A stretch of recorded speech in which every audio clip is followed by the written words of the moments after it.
حضرت علی رضی اللہ تعالیٰ عنہ سے کسی نے پوچھا کہ آپ کے بیٹے حسن کیسے بیٹے ہیں؟ کہا حسن میرا وہ بیٹا ہے کہ جب میں چلتا ہوں تو میرے آگے نہیں چلتا، میرے پیچھے چلتا ہے۔ جب کہیں بیٹھنے کا موقع آتا ہے تو یہ پہلے نہیں بیٹھتا، پہلے مجھے بٹھاتا ہے پھر خود بیٹھتا ہے۔ جب کھانے پر بیٹھتے ہیں تو یہ روٹی کی طرف ہاتھ نہیں بڑھاتا جب تک میں نہ بڑھاؤں، یہ سالن کی طرف ہاتھ نہیں بڑھاتا جب تک میں نہ بڑھاؤں۔ میں کمرے میں ہوں تو یہ چھت پہ نہیں چڑھتا کہ میرے باپ کی بے ادبی ہو جائے گی۔ میں حالانکہ چھت پہ چڑھنا ضرورت کے لیے ہوتا ہے، لیکن قربان جائیں اہل بیت کے ایسے ہی اخلاق ہوتے ہیں، آل رسول ایسے ہی ہوتے ہیں۔ میرے عزیزوں نوجوانوں سے کہہ رہا ہوں جن کے والدین زندہ ہیں، ہم تو محروم ہو گئے، وہ قبروں میں چلے گئے، لیکن میں اتنا مصروف رہتا ہوں۔ اب یہ کرونا کی وجہ سے گھر میں بیٹھے ہوئے ہیں، یعنی میری زندگی ایسے پہیے کی طرح گھومی ہے، اور پھر دل کی تکلیف، پھر اس کے ساتھ سر کا درد شدید۔ اس کے باوجود میں روزانہ 10 نفل اپنے باپ کے لیے پڑھتا ہوں، 10 نفل اپنی ماں کے لیے پڑھتا ہوں، اور 4 نفل اپنی خالہ کے لیے پڑھتا ہوں کہ ساری زندگی سجدوں میں سر رکھ کے اس کا ثواب ماں باپ کو پہنچاؤں تو ماں باپ کا حق ادا نہیں۔ اتنے بچوں کو میں نے یہ کہتے سنا اپنے باپ کو، تو میرے واسطے آج تک کیتا کی، تو میرے واسطے آج تک بنایا کی، اور جو باپ بے بسی کی تصویر بنا ہوتا تھا وہ شکلیں بھی میرے سامنے ہیں۔ ہمارا دیہاتی ماحول زمین دارہ ماحول ہے، لیکن اب تو شہروں میں بھی یہی حال ہے۔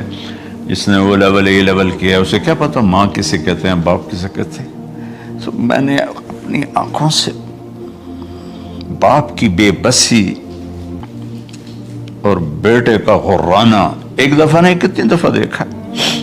تو میرے واسطے آج تک ہی کیتا ہے، تو میرے واسطے آج تک ہی بنایا ہے۔ وہ کہتا اچھا میرا بچہ جداں جوان ہو سو آپ پہ سمجھ جسو۔ جبریل انسانی شکل میں آئے کہ یا رسول اللہ کچھ سوال کیے، قیامت کب آئے گی؟ کہ اللہ کو پتہ ہے۔ کہ کوئی نشانی؟ فرمایا جب دیکھو کہ بیٹیاں بھی ماؤں کو نوکر کی طرح دھتکار رہی ہوں تو سمجھنا قیامت آنے والی ہے۔ کچھ عرصہ پہلے ایک بچی اور ماں، تو ماں کچھ بات کر رہی تھی اور بیٹی کہہ رہی تھی بھوک نہیں بھوک نہیں، اور اس کی ماں کے خون سے بھرے ہوئے آنسو بہ رہے تھے اور اس کی ہچکیاں لگ رہی تھی کہ یہ وہ ہے جس کو میں نے اپنے پیٹ سے جنا، اور اپنی چھاتی کا دودھ پلاتے پلاتے پلاتے میں نے کتنی تکلیفیں برداشت کی، اور آج کر یہ بھوک نہیں۔ تو ایک شخص آیا، یا رسول اللہ میرا باپ میرے پوچھے بغیر میرا مال خرچ کر لیتا ہے۔ آپ نے کہا بلاؤ۔ جب اسے پتہ چلا کہ میرے بیٹے نے شکایت کی ہے تو عرب کی شاعری تو مشہور تھی، انہیں دل دل میں کچھ اشعار پڑھے۔ جو آیا تو جبریل پہلے آ گئے، یا رسول اللہ اللہ تعالیٰ کہہ رہے ہیں آپ اس سے پوچھیں وہ شعر بتاؤ تیرے کانوں نے تو نہیں سنے، تیرے دل میں آئے تھے اور اللہ نے سن لیے۔ اللہ کے نبی نے فرمایا بھائی تیرا انشاءاللہ کیس سنتے ہیں، لیکن پہلے وہ شعر سناؤ جو تم نے تو نہیں کہے زبان سے پر اللہ نے سن لیے ہیں۔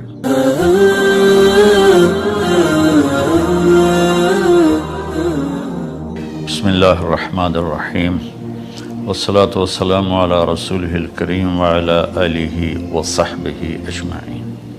میرے محترم بھائیوں بہنوں دوستوں بزرگوں بچوں بچیوں جانے انجانے سب کو اہل ایمان کو میرا السلام علیکم ورحمۃ اللہ وبرکاتہ۔ پچھلی ویڈیو اس میں نے تھوڑا سا والدین کے حقوق بتائے تھے۔ وَقَضَىٰ رَبُّكَ أَلَّا تَعْبُدُوا إِلَّا إِيَّاهُ، اس پر بات کر لی تھی مختصر۔ تو میں ایک واقعہ سنانا چاہتا تھا، تھوڑا اشارہ کیا تھا کہ ایک بدو آیا صحابی کا، یا رسول اللہ میرا باپ مجھ سے پوچھے بغیر میرے مال کو خرچ کر دیتا ہے۔ آپ نے فرمایا بلاؤ بھائی۔ جب اسے پتہ چلا کہ میرے بچے نے میری شکایت کی ہے تو اسے بڑا دکھ ہوا، تو اس نے دل ہی دل میں چند اشعار پڑھے، زبان پہ ادا نہیں دل میں آئے۔ تو جب وہ مسجد میں انٹر ہوا تو جبریل پہلے آئے بیٹھے تھے کہ یا رسول اللہ، اللہ فرما رہے ہیں اس سے کہو کہ پہلے وہ اشعار سنائے جس کو اس کے کانوں نے نہیں سنا، لیکن اللہ نے من فوق عرش ہی سن لیا ہے، عرش کے اوپر اللہ نے سن لیا ہے۔ تو آپ نے اس سے ارشاد فرمایا کہ تمہاری بات ہم سنتے ہیں باپ بیٹے کی، لیکن پہلے وہ شعر سناؤ جو تیری زبان سے ادا نہیں ہوئے، تیرے کانوں نے نہیں سنے، تیرے دل کی گونج تھی اور تیرے دل کی آہ اور فریاد تھی جو دل ہی میں گھٹ کے رہ گئی، اسے اللہ نے سنا ہے۔ وہ کہتا ہے سناؤ۔ کہنے لگا یا رسول اللہ، آپ کا رب ہر وقت ہمارے ایمان کو آپ پر زیادہ سے زیادہ بڑھاتا رہتا ہے، اس ذات کی قسم جس کے قبضے میں میری جان ہے۔ یہ چند میرے دکھ بھرے خیالات الفاظ کی شکل میں ڈھلے، لیکن میری بزم تصور میں ہی رہے اور وہیں دفن ہو گئے، باہر نہیں نکلے، میری زبان سے ادا نہیں ہوئے، میرے کانوں نے نہیں سنا، آپ کے رب نے سن لیا۔ اب میں نے کہا اچھا بتاؤ تم نے کہا کیا تھا؟ تم نے کہا جی میں نے بچے کی جب سنی شکایت میری کی ہے تو میں نے کہا تھا غضوتک مولودا وعلتک یافعا تعل بما اجنی علیک وتنہل وَإِذَا ذَاقَتْكَ بِالسُّقْمِ لَيْلَةً لَمْ أَبِتْ لِلسُّقْمِكَ إِلَّا سَاهِرًا أَتَمَلْمَلُ كَأَنِّي أَنَا الْمَتْرُوكُ دُونَكَ بِالَّذِي تُرِكْتَ بِهِ دُونِي وَعِنِي يَتَحْمَلُ تَخَافُ الرَّضَى نَفْسِي عَلَيْكَ وَإِنَّهَا لَتَعْلَمُ أَنَّ الْمَوْتَ وَقْتٌ مُؤَجَّلٌ فَلَمَّا بَلَغْتَ السِّنَّ وَالْغَايَةَ الَّتِي إِلَيْهَا مَدَى مَا فِيكَ كُنْتُ أُؤَمِّلُ جَعَلْتَ جَزَائِي غِلْظَةً وَفَظَاظَةً كَأَنَّكَ أَنْتَ الْمُنْعِمُ الْمُتَفَضِّلُ فَلَيْتَكَ إِن لَّمْ تَرَعَ حَقَّ أُبُوَّتِي فَعَلْتَ كَمَا الْجَارُ الْمُجَاوِرُ يَفْعَلُ فَأَوْلَيْتَنِي حَقَّ الْجِوَارِ وَلَمْ تَكُنْ عَلَيَّ بِمَالٍ دُونَ مَالِكَ تَبْخَلُ۔ میں ابھی ترجمہ کرتا ہوں۔ اس کا میرے نبی پر کیا اثر ہوا کہ آپ کے ٹپ ٹپ آنسو گر رہے تھے اور آپ کی داڑھی آپ کے آنسوں سے تر ہو رہی تھی۔ یہ اتنا فصیح کلام ہے کہ عربوں کو بھی پسینہ آ جائے گا ترجمہ کرنے کے لیے، تو میں تو عربی نہیں ہوں، لیکن یہ فخر تو حاصل ہے، بھلے ہیں یا برے ہیں دو چار قدم ہم بھی تیرے ساتھ چلے ہیں۔ کچھ عرصہ اہل علم کی محفلوں میں بیٹھے، کچھ زبان کی شناسائی ہوئی، تو میں اپنی کم مائگی کے ساتھ اس کا ترجمہ کروں گا۔ وہ کہتا ہے غزوتک مولودا وعلتک یافعا تعل بما اجنی علیک وتنہل۔ میرے بیٹے، جس دن تو پیدا ہوا ہم نے اپنے لیے جینا چھوڑ دیا، ہوئے ہوئے ہوئے ہوئے، ہم تیرے لیے جیے۔ تیری ماں تجھے دودھ پلاتی تھی، میں تیرے لیے روٹی کے نوالے لاتا تھا، میری ساری کمائی پہلی اور آخری سب تیرے اوپر لگتی تھی۔ تجھے خوش دیکھتے تھے تو خوش ہوتے تھے، تجھے روتا دیکھتے تھے تو ہم روتے تھے۔ وَإِذَا ذَاقَتْكَ بِالسُّقْمِ لَيْلَةً لَمْ أَدْلِ سُقْمِكَ إِلَّا سَاهِرًا أَتَمَلْمَلُ۔ جب تو کبھی بیمار ہو جاتا تھا تو تیرے سرانے بیٹھ کر ہم ساری رات روتے تھے اور دعائیں کرتے تھے، یا اللہ ہمارے بچے کو بچا لے، ہمارے بچے کو صحت دے دے۔ اس تڑپ میں ساری ساری رات میں جاگتا تھا۔ تیرے لیے میں نے اپنا سب کچھ لگا دیا، اپنے لیے جینا چھوڑ دیا، اپنی خواہشات کو دبایا، تیری ہر خواہش کو پورا کیا۔ تجھے مسکرانے کے لیے، تجھے ہنسانے کے لیے میں دھکے دھوڑے کھاتا رہا، کبھی گرمی لو کی جھلسا دینے والی ریت اور کبھی سردی کے سرد ہوا کے تھپیڑے، لیکن میں ان دونوں سے گزرتا ہوا تجھے پالنے کی خاطر اپنے آپ کو کھپاتا رہا۔